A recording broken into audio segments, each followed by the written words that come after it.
It's Elliot Amazing here with Kevin. We're at FireFly's Toys and Games. This is top 8 locals. What are you running today? I'm currently playing PePe. It's not it's like practically pure build, but it's got the counter trap build, so it's kind of different. All right, let's look at it, see how it looks. Okay, so first I have the two main one-ofs. It's gonna be Joker and also Monkey Board. Definitely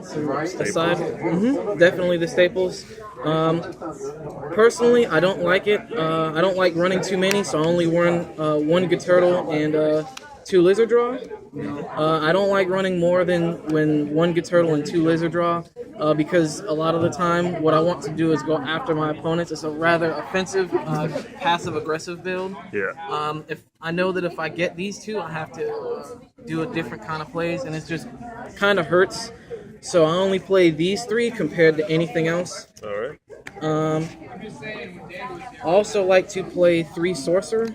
I used to play 2. It used to help a little bit, but with the sorcerer pendulum effect, it does help a lot because then you can just pin out, and then you have at least a 2800 or 25 beater on field. Let's see. Another thing that I like to actually play the Part Naga. With him, for each Performapal on field, I gain 300, and it's for any monster. So I can still have an Odd Eyes monster or any of my Exceeds and boost them a really high level and just attack really harsh. Okay. Now this is something that not many people play, but I actually play the new Para Trio card. The reason I play him is because his pendulum effect is if I have another Performapal in the scale with him, he can change his scale number between 2 and 7.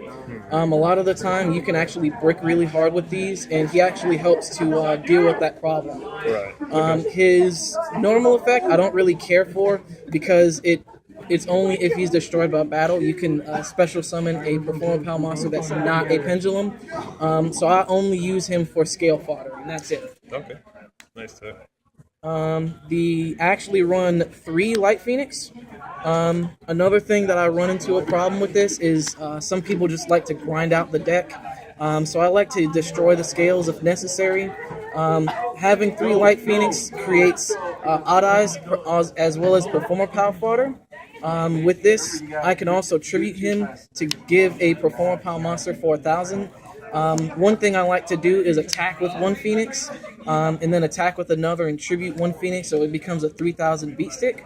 Really helps whenever you're trying to, again, go for the offensive kill. Therefore, you can technically have go for game with just 3 Phoenix if they have nothing on board. Just attack for 2,000, and then keep tributing out for each one, and then you get a 2,000, 3,000, 3,000. That's 8,000 perfect. Okay. I run 2 unicorns. He is a good 8 scale. In fact, most people like to run him at 3. Not everybody. The reason why I run him at 2, again, because it is a rather offensive build, but I don't necessarily need him as much as most people think that you do. The 3 Phoenix works well, fine and dandy for me. I like to run 2 Pendulum Dragons. With the 2 Pendulum Dragons, his natural effect to search at the end phase is something that's real. Another thing that you can also do, like I said, whenever you're using what was it? It was the Part Naga. Boost him, and then of course Pendulum Dragon's effect is that he does double the damage whenever he actually kills something. The pendulum effect for the unicorn, most people don't realize this, but if you attack with any Odd Eyes monster, you target one of your Performapals, and that Odd Eyes monster gains the attack. So if I use, for example, if I pendulum summon any monster, for example, the Phoenix, if I pendulum him under the sorcerer, he becomes a 3,000 beat stick. I can attack with this Pendulum Dragon, and he'll gain 3,000 if I target that one Phoenix, making him a 5,500 attack monster. And yeah, that's some serious damage. If he attacks into a Dark Destroyer, for example, that's an exact 5,000 damage with just 1 swing. I played 2 Sky Iris. It's currently something that I'm testing. I actually would personally prefer 3, but there's I just found that there was not too much room in the deck for what I needed. When I had 3, I would hit it. When I didn't need it, I would eventually have 2 Sky Iris in hand. Of course, that's a huge brick, so I milled it down to 2. I found that it helps a lot more. Again, not necessary. Running with 3 would be perfect. Most people would run it with 3 and 1 terraforming. I just like to run it with 2 for personal preference. Okay. I only run 1 fusion. 1 odd eyes fusion is all that you need. You do not need more than that. On obviously 1 terraforming, just so that way you can get to the Sky Iris if necessary. I actually run 2 instant fusions. I only would run 1 because you want to see Norden, but I also run the Thousand Eyes Restrict. Sometimes in some of these builds, in this build that I have, I don't have the Thousand Eyes. I only use this so I can actually get to what I need faster. Right. I run with 2 twin twisters naturally. I do this because a lot of people like to run like demise, which is really, really annoying. Really hate to see it. Monarchs is really annoying as well. Once you have Dominion on field, it becomes a really big problem for you. So I like to get rid of any problems while I'm ahead of the time. I also play with 1 upstart, just for consistency's basis. Yep. Now this is where the counter traps come in. I play 2 Ariadne. You only need 2. You don't need any more than that. The search ability is only necessary as you go on, and that's really it. If you pop him with Sorcerer, you get the source. You get to search for quite a bit. I actually played these counter traps. I played 2 Scolding, 2 Magic Drain, and 1 Solemn Warning. Okay. I would play 3 Magic Drain, but a lot of people, I've noticed I've started to play traps, and the one thing that you want to do is just go for that game 1 if possible.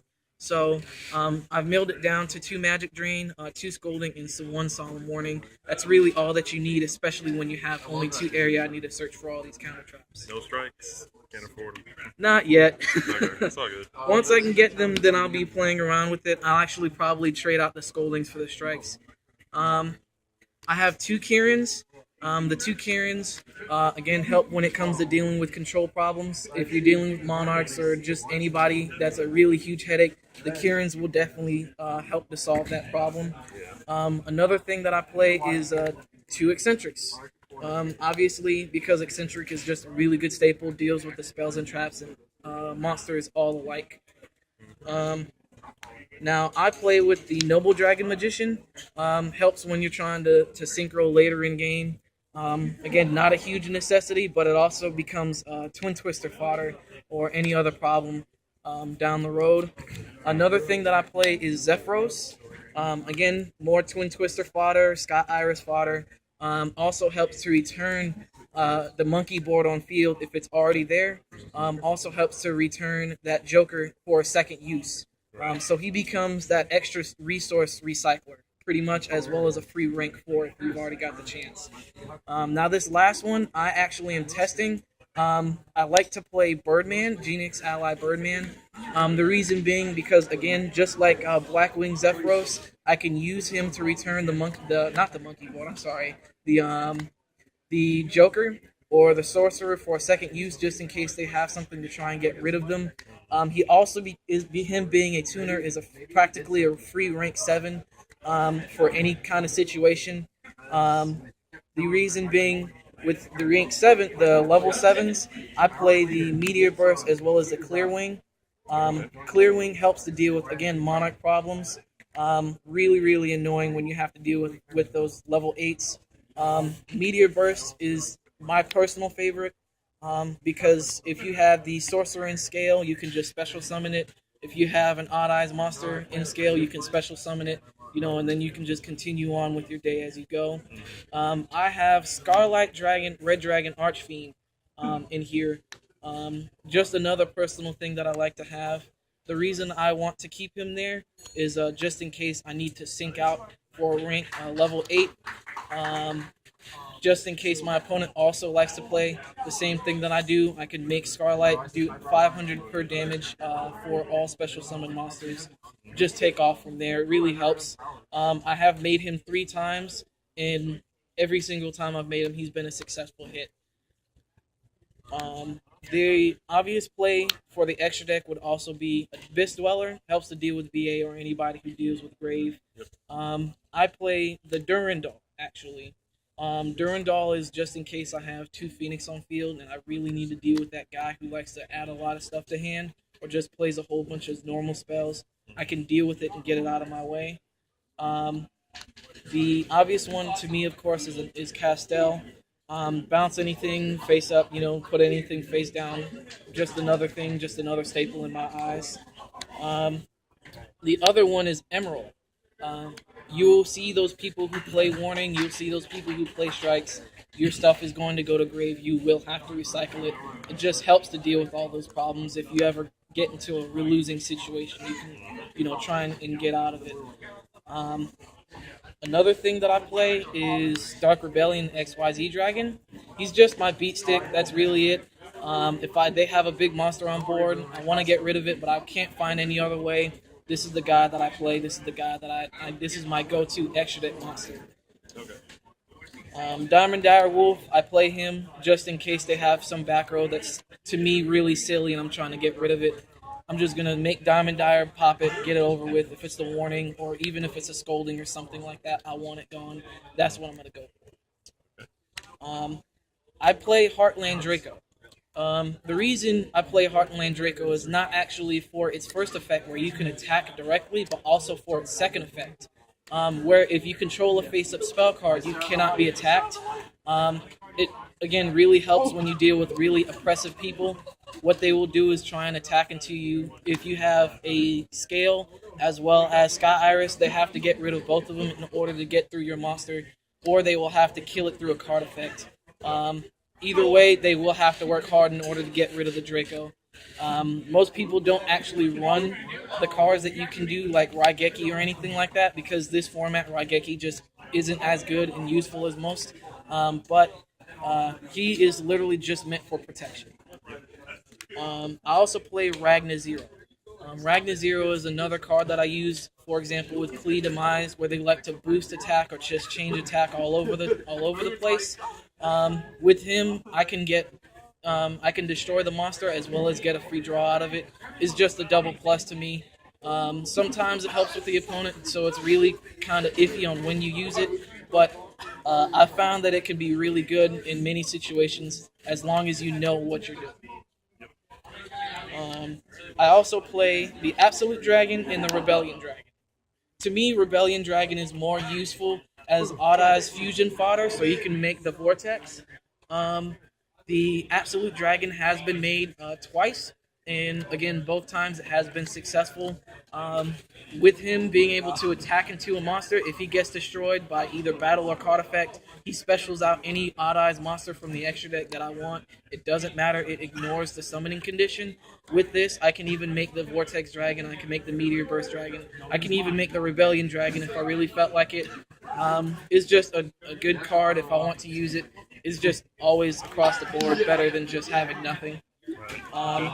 Now, again, here comes the Norden. This is the instant fusion fodder that I was talking about earlier, just practically an instant rank 4. With him, I can also use him to put in the Abyss Dweller and make him a 2200 beat stick that stops stuff from grave. And then there's also the Vortex Dragon. Vortex is obviously the best card when it comes to controlling anything, because when it's first special summoned, you bounce a face-up attack position monster that your opponent controls, and it can negate any spell, trap, or monster effect once per turn, as long as you have face-up extra deck monsters, Pendulum monsters in your extra deck. You just take one and put it back in the deck, and whatever card they activated has been negated. As long as you understand that it is once per turn, it's one of the best ones that I like. In side deck, I actually started playing 2 Doomstar Magicians. The biggest matchup that I've had that has been a really big difficulty to me actually was the Mirror. It helps to deal with Vector whenever I'm dealing with Draco Pals. Once they have the Vector Pendulum inside the scale, it becomes extremely difficult. It's just really hard to deal with. I would rather just use Doomstar or some way to get rid of it, and then I don't have a problem at all. On top of that, I can also get a free draw out of it. It's just a plus to me to get rid of that one object or whatever they have, as well as draw. And if you, for example, were to just pitch the Noble Dragon Magician or the Zephyros, it's not really a minus. You practically plussed out of it anyways. Um, I like to play two Droll Lockbird. Droll Lockbird is meant just so where I can stop my opponent from adding so much to hand. What most people will do, for example, if they're playing Draco Pals or Monarchs or in some cases even Cosmos, the first thing that they're going to try and do is add or draw to hand.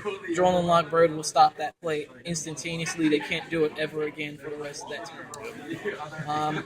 I also play two Spell Cancelers. It's just something that I've been testing for right now. I play it simply because I'm honestly tired of seeing everybody trying to use spells instead of me. It's really annoying. You just get it out the way. That's all you got to do with it. Bam, spell canceler. They got nothing against you. I play Book of Eclipse. Now, there's two reasons why I play this. I play it first and foremost against the Majesties and Vanities Fiends because they're the biggest problem. Again, the other biggest problems that I deal with these decks. If they're on field, really big headache. You just eclipse it, and then you can continue with your day. The other reason I play it is because of Rivalry and Gozen Match. People have realized that those two cards have been a really big hitter, and because they are so popular now, this card itself can help to deal with that because all the monsters you have are face down. So if you Book of Eclipse the field and just continue to do what you need to do, you're practically set for at least a turn or two. You're good to go. I also play 3 Spell Shattering. Just another thing that I've been testing so far. Yet again, good when you're dealing with Monarchs. What they like to do is have the Domain in the March, and sometimes they even have a return on field or anything else. Just all those spells all over the place. You can hit them and at least deal damage as you're hitting them. Always good to have. On top of that, you can hit people's scales, yet again, dealing with the lectors, the vectors. If they have anything that they have that are spells, just get rid of it, you're good to go. And then the other thing, the last part, is Royal Decrees. Royal Decrees is perfect. Whenever I play this, of course, I get rid of my own personal traps. I don't want to run into a Royal Decree and then have to draw into a trap. Just a really big headache. As long as I have Royal Decree on field, I can deal with all the trap problems. I can totally fine. Don't really care, and then I'll just continue as I can play. Okay. So that's really all that I have. What I would do, just keep going with combo pieces. It's really easy to go off. A lot of people don't see the plays that you have in your hand, but if you see it, as long as you can continue going off, you're set. Again, I like to do the Zephyros and Birdman combo. If I use Twin Twister, for example, to send Zephyros, and then I normal the Joker and get a monkey board, then get the Sorcerer. I'll just use Zephyros to return the monkey board, and I'll use the Birdman to return the Joker back to hand. And after I do that, I can just go into instant level 7 with Odd Eyes Meteor Burst. And if I put Sorcerer in the scale, just put him in there, and then Meteor Burst specials him. I've already got a free 2-time search with the monkey board as well as the Joker in hand. So there's a lot of different things, a lot of different options that you have. Again, these are just 2 tech cards that I have. I actually prefer the Birdman for now because he's helped a lot. It's not necessary. I like Zephyros more than anything. So, to be honest, that's really it. Okay. Well, thanks for the deck profile, and congratulations on top 8. Thank you, sir.